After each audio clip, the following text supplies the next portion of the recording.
Shalom a todos vocês. Este é o canal Volta. Eu quero meditar com vocês no livro de Salmo, no capítulo 33 e o versículo 6. Por meio da sua palavra, do verbo de o Elohim, fez os céus e pela sua ordem o criou o sol e a lua e as estrelas.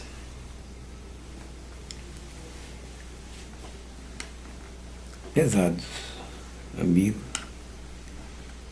eu quero dizer a vocês, eu vejo muitas pessoas falando e todo o meu tempo que eu vivo, eu vejo as pessoas contando e falando, dizendo que Deus é uma trindade. Na Bíblia hebraica a palavra não é falada Deus, mas diz que Elohim, né? Por meio da sua palavra, por meio do seu verbo, o Elohim eterno, Yahweh, fez os céus e pela sua ordem criou o sol e a lua e as estrelas. Fala um pouco diferente do que o povo fala. O povo diz que Elohim é uma trindade.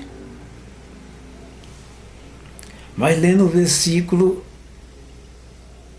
a gente vê os mais antigos que escreveram a Escritura, eles não disseram que Elohim é uma trindade. Mas disse que ele deu ordem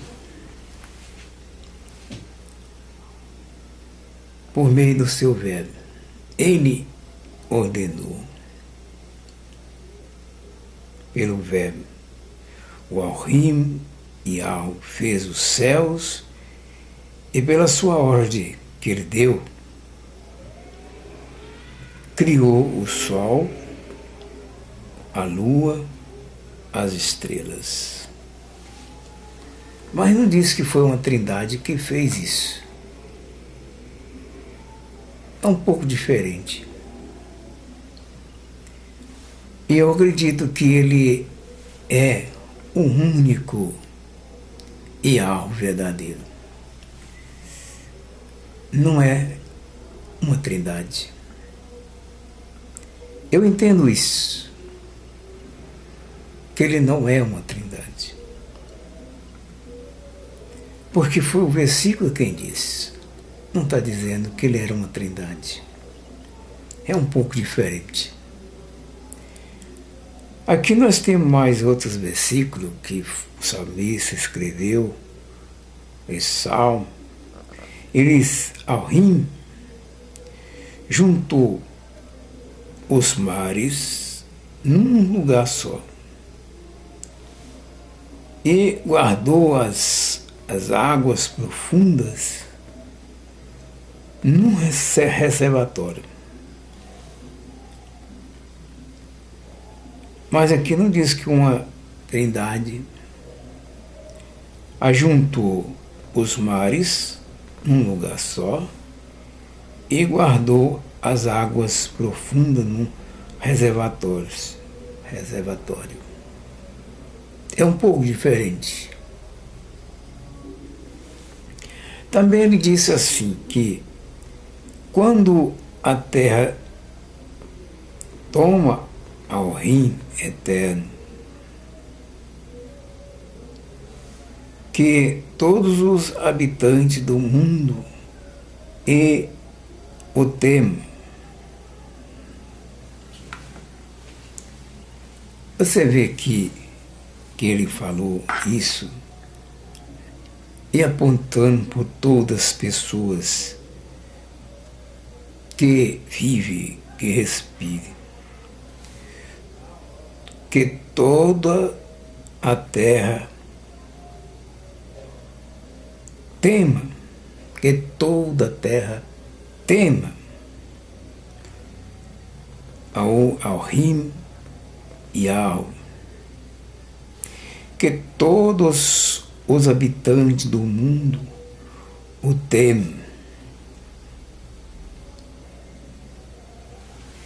Você vê que ele não falou que todos os habitantes da terra, os moradores do mundo, temem uma trindade. Ele não falou que para eles temer uma trindade,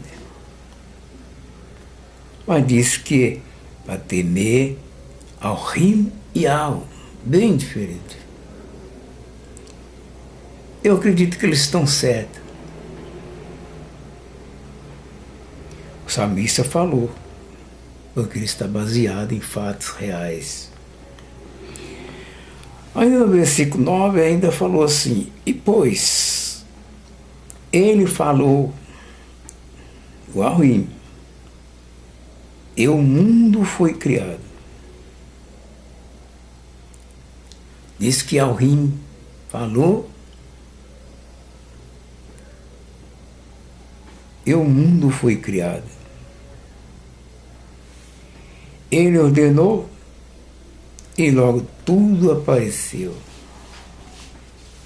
Veja que ele não disse que uma trindade falou.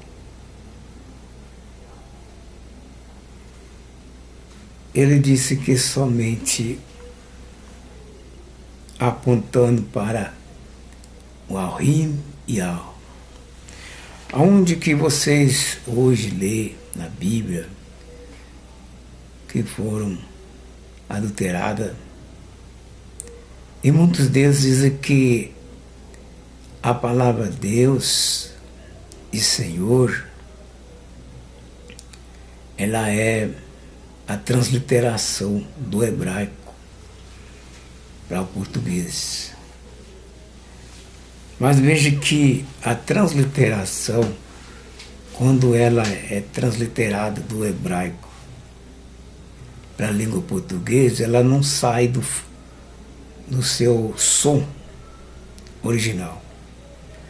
Ela é uma transliteração que fala igualzinho é dito na língua original hebraica. Se fosse transliterado, é claro que eles iam chamar o Rim de Rim e não de Deus. Se fosse transliterado, ele ia chamar onde está o tetagrama de rei, o ab-rei, de Iarro, porque é uma transliteração. Quando você translitera uma letra do original hebraico para o português, é transliteração, ela não foge no som da palavra lida. Já a tradução foge. A tradução, o som não é o mesmo que está dando na língua hebraica. Então veja que eles adulteraram. Então, até nisso as pessoas deixaram de acreditar. O homem sempre foi desobediente, o homem sempre desobedeceu. Os homens nunca quis permanecer nas palavras que Yahweh falou. O homem foi a criatura mais pior, porque totalmente eles nunca quis concordar com aquilo que Yahweh falou. As outras criaturas que o Criador criou, elas todas obedeceram às ordens e assim apareceram, se apresentaram. Mas o homem falhou por completo. O homem nunca quis permanecer nas ordens do Criador. sempre quis ser independente, separado do Criador. Fica difícil. Ainda continua até hoje o homem separado do Criador, até nas palavras, porque eles nunca concordam com o que ele fala. Sempre fuge fora das original, das palavras dele. Olha, não é fácil lidar com o ser humano. O ser humano é complicado. E põe complicação nisso. Agora você vê que fala do sopro do Criador, né?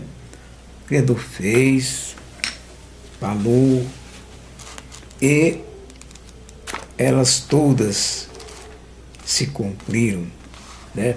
Todas se cumpriram.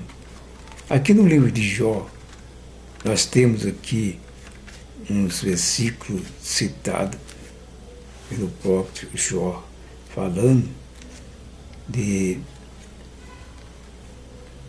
do poder do Criador, né?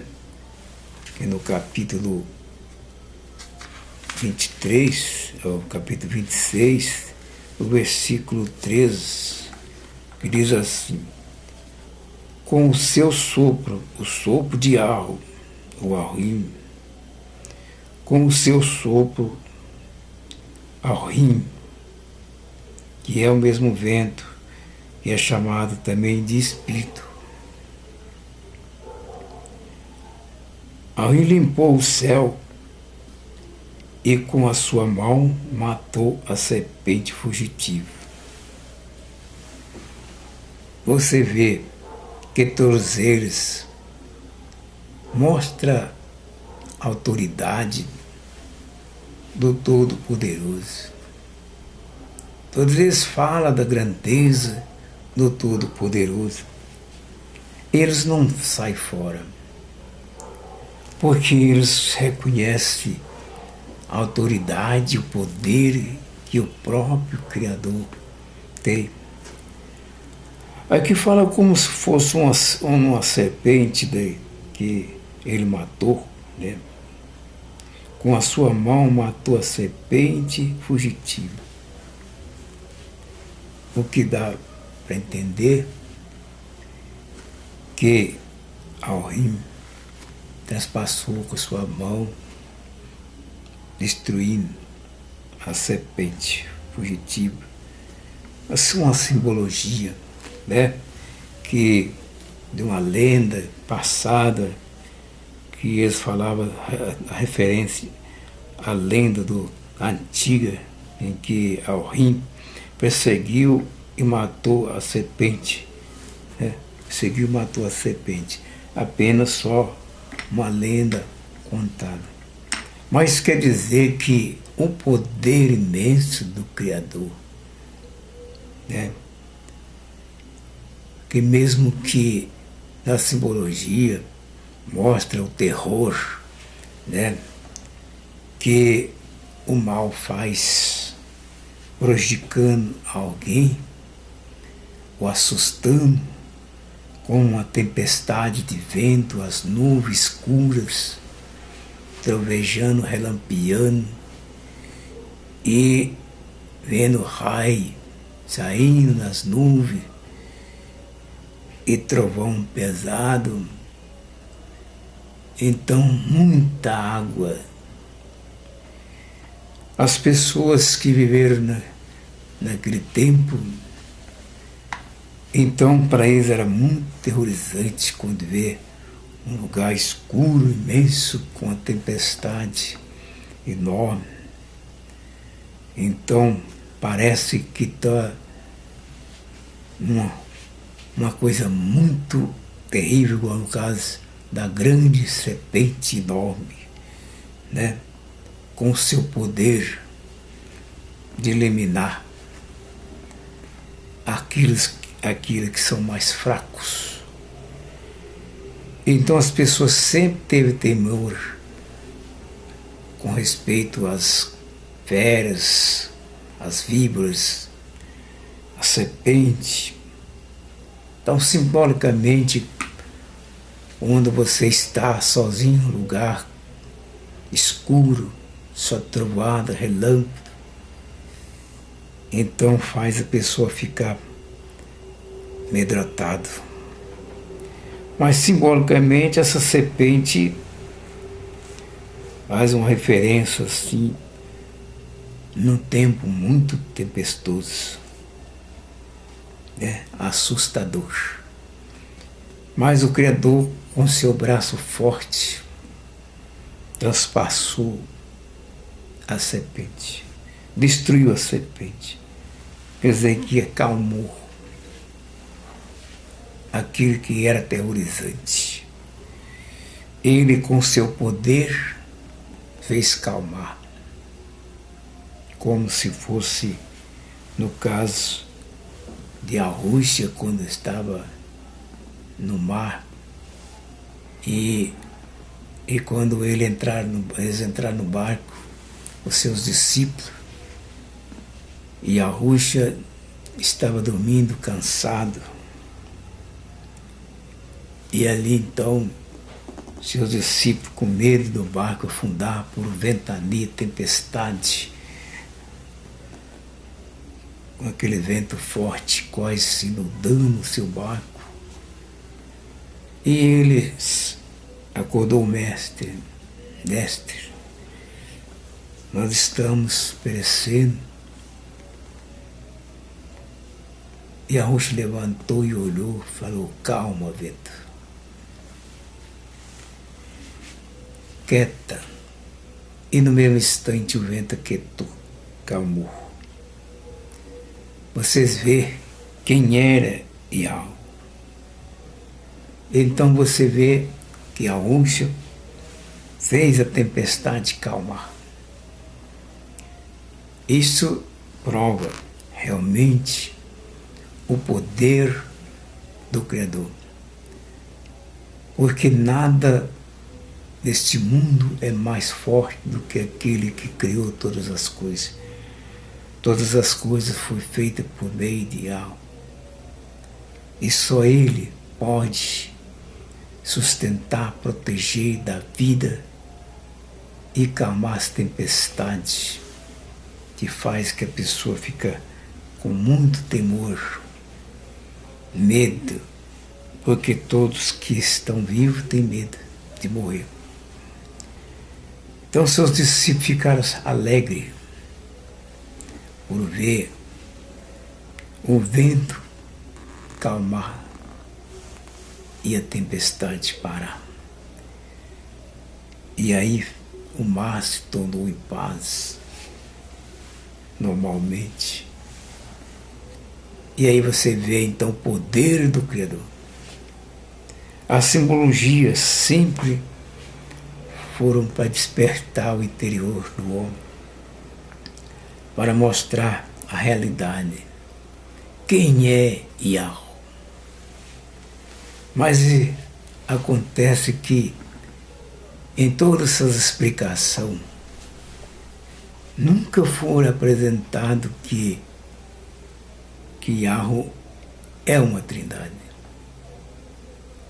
mas sempre mostra o grande poder do Criador.